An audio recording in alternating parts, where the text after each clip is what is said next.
Ens han fet arribar des del cor d'Europa. Ahir, el nostre president, Carles Puigdemont, ens va fer arribar aquest missatge des de Brussel·les, demanant-nos que seguim així, mobilitzats a favor de la llibertat i la democràcia, de forma cívica i pacífica. Armínia.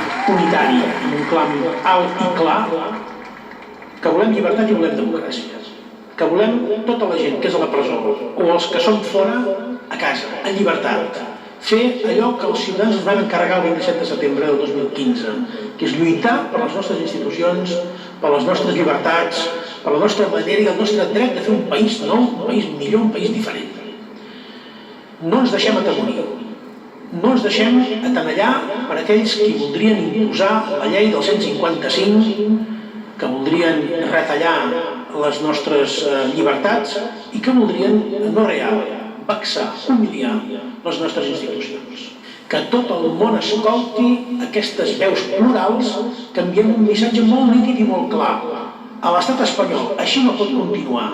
A la comunitat europea deixi de mirar a un altre costat.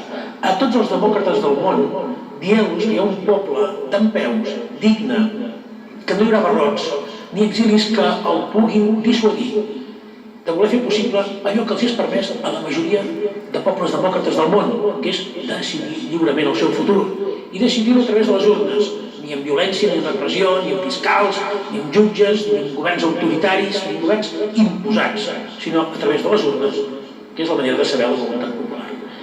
Som-hi doncs, us necessitem molt actius, us volem sentir, segur que els que som a Brussel·les o els que són a la presó sentirem el vostre clam demà. Moltíssimes gràcies. Visca!